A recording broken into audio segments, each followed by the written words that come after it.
Over the last few years, I've really started to fall in love with river fishing. It's the excitement of never knowing what you're going to catch and just not having the same drama or politics as commercial fisheries. Most of the time, you're out on the bank on your own, there's nobody about, and you're literally just immersing yourself in nature. So, come the 16th of June, there was only one thing on my mind, and that was getting myself out for a session. Everything was already set up. I'd done all my prep in advance. I'd tied up all my rigs, and believe it or not, my rods were still set up from the end of the last season, so they were good to go. I'm going to be using the luncheon meat stuffed in the gripper lead technique that I was using at the end of the last season, and also worms on the hook. When I got down to the river and saw just how low and slow it was, I was under no delusions that I was in for a tough session. I had to do a bit of gardening here with my really expensive net just to get down to the river. It was all overgrown, obviously, with it being the first day of the season and nobody clearing a spot for the pegs. So I luckily had brought my bucket and throw rope, so I managed to get some water without getting too close to the edge here. For the ground bait mix, I'm using a really simple mix of halibut ground bait with hemp and maggots. Just a really simple, high quality mix. I didn't want to put loads out. We just bowled this out and allowed it to wash over both mine and Mike's swim. Like I said, everything was already set up with a bolt and run kit. It was just a matter of clipping the leads on and then attaching the rigs via the quick change swivel. I'll give you a brief overview of the setup and then we'll get into the fishing and see if we can catch anything.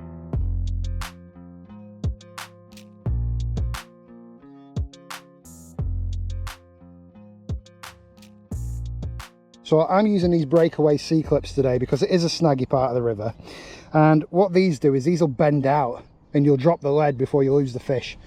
So it's a very safe way of fishing. I've taught you through this rig a number of times on the channel, but I'll show you it again, just in case there's some new people watching the channel. And if you are new here, make sure you hit that subscribe button for more videos like this, if you enjoy it, of course. So I've got a rubber bead on the line first. Then I've got, obviously, the running ring, which is a nice big running ring there. Gripper lead, like I said, breakaway C-clip. And then you've got the bolt bead there that your size 8 quick change swivel goes into, and that's obviously how you attach your hook lengths. Then I've got an anti-tangle sleeve, which is going to kick this away from the feeder, the whole rig. This bead comes back over the end of the bolt bead, and that gives it that little bit of a bolt effect and then becomes free running. And I've got a 2-foot hook length there to a size 8 barbed feeder hook with a meat screw.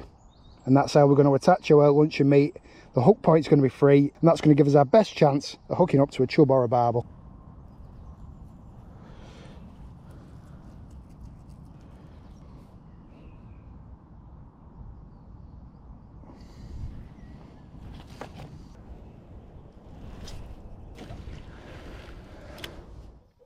And probably a bit further down river on that rod as well. Oh!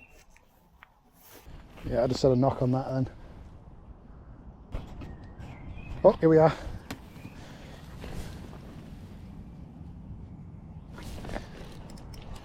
Have you got your net, mate? I need to net it on your side here, I think.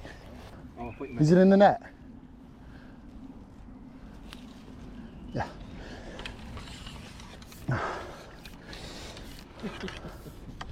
That's a great eel, mate. Oh, I'm lucky, folks, I'm lucky.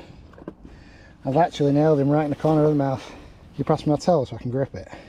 Nice and easy to unhook. On meat! I've never caught an eel on meat before.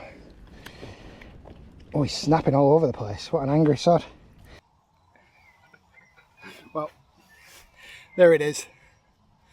Like I said, if you grip them with something like that. Well, both of the rods are in the water now. Let's talk a little bit about the conditions today. The river is ultra low and slow. Now, this is actually a really good spot when it is low and slow because it's so deep. I've mentioned in previous videos that it's probably about, I don't know, at the moment about 10 to 15 feet, I reckon, at its deepest point just out from us here. That's obviously why I'm wearing this PFD flotation device, just in case, you know, if Mike goes in or I go in, at least I've got one on to go in after him, you know what I mean? Like, it's more likely to be me. Yeah. And these are really slippy, really steep banks, which is probably one of the reasons that people don't really fish this swim very often. I've got one rod out on the worms and the other one he's out on a big piece of meat. And the first fish was an eel. So, when I've caught eels in a swim, it usually means there's not much else about, but that's just a little theory that I've got. It might not be right. So Mike's using a Vortex baits on his right hand rod, and on his left hand rod there he's got the meat. Now, I've never done really well on hard baits here, or anywhere else on the Ribble for that matter, but people do catch on them. I think, honestly, when it comes to the Ribble, natural baits are king, like spam, bread, corn, and obviously worms. I've had my most barbel on worms, and I've had my most chub on meat. And putting very, very small amounts of baits out, you can really kill a swim off on the Ribble. When I first started fishing the Ribble, I fished it completely wrong, and I'll admit that now. People told me that I was fishing it wrong, and now I fully agree that small amounts of bait is key to getting the most amount of bites, especially in short sessions like this. Obviously, people go out and they'll fish the Ribble for 2-3 days at a time, bivvied up. That's not really something that I'd want to do, but you know, short sessions like this, and I've had some really good sessions in this spot, as you'll have seen on the channel. It's a really muggy, dark, overcast day, which is perfect fishing conditions, absolutely perfect. It's warm, we do a little bit of rain later, but not much, and I think when we do get a bite, it's going to be another eel. Even on the worms, we'll put in the garlic.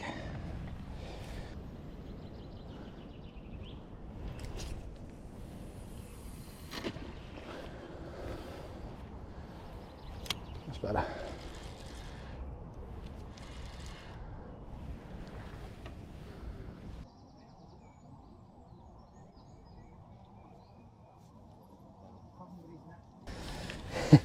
Well, there we go. Mike's got himself a chub. A little beauty. There we go. Nice. Well, you've saved the blank. We have indeed. Get it back out.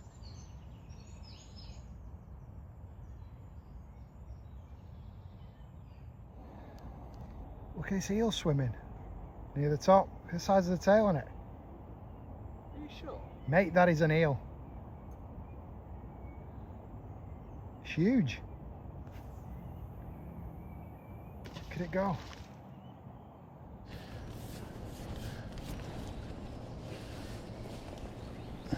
Ease it into the net. That's it. Is that on a spicy sausage again? Yeah. They want them today. Okay. It's a nicer one. That's a better one, that, isn't it? There we go, guys. Chub number 2. Lovely, much better one. Aye, not bad. Again on the spicy sausage sinker. Yeah. Beauty. I'm in on this rod, mate. Where's your other rod? I haven't got it out. Okay, I'll bring it around this side.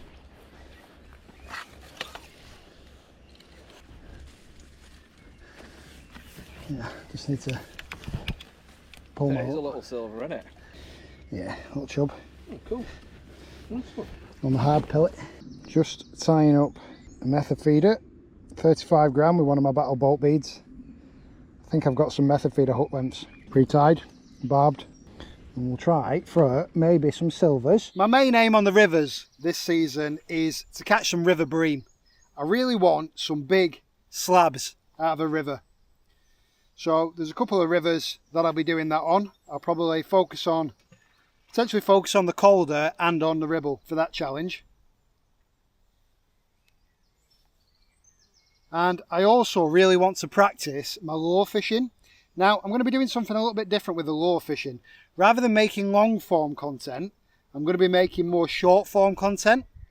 So I'll be posting that on TikTok, YouTube, Instagram and Facebook. So if you're not following me on all social medias, I'll put the links in the description for you. But I'll be doing a lot more short form content that you won't see and probably won't pop up on your YouTube channel. So if you don't want to miss it, follow me on the other social platforms.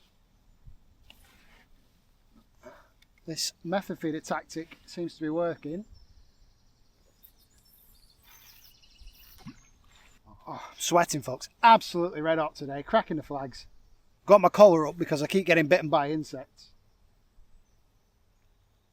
And I am going to check myself for ticks later because there was one crawling on my arm before. put a little bit more dry ground bait in the mix, just because I'm fishing on the method feeder now. I don't want it too stodgy. I do want some bits coming off it. And obviously it's a banjo feeder, so it's got high sides and it will get gummed up. So I've put some dry in. The last bite that I had was the small chub on the pellet. But we're at that typical midday point now where the sun's highest and the fishing's the worst. But I'm sure that I'll keep getting consistent bites here on the method feeder, and it's really scaled down. Size 14 hook, 2 maggots.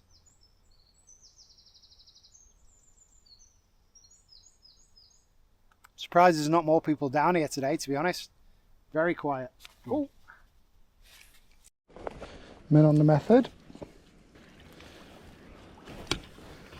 You see, you would be absolutely fine today with your commercial gear. Normal method feeders, and just use maggots on the hook.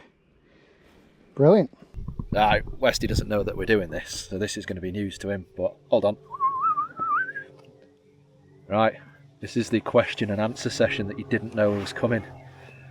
I'm up for it. I'm just going to ask you a load of questions, and let's go quick fire it. Right, so... Are these the questions that you said people need to know about? No, these are just... literally, I'm just going to make these up as we go along. Right then, what's your name? Matt West. How old are you? 33. How long have you been fishing for? Since I was 4. Bloody hell. Favourite species? Oh, that's a tough one.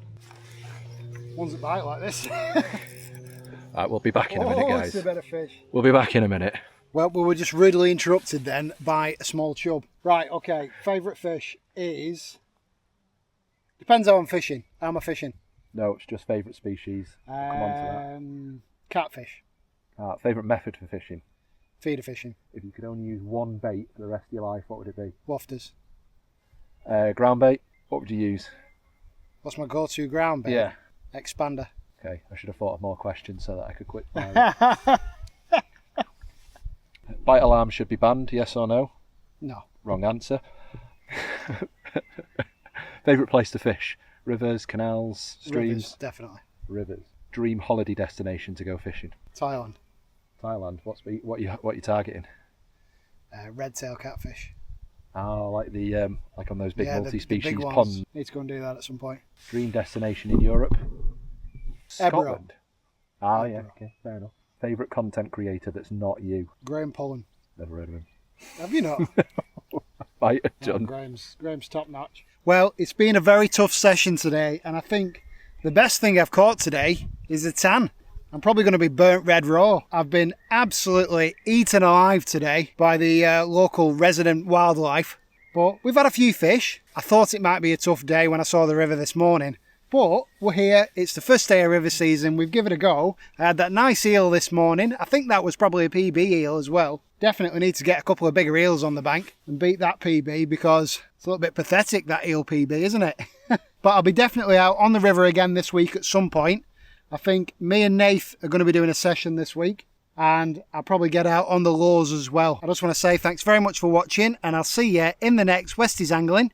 If you did enjoy it, hit that subscribe button. If you've got any questions about anything that I've done today, drop a comment in the comment section. I'll see you next time, folks.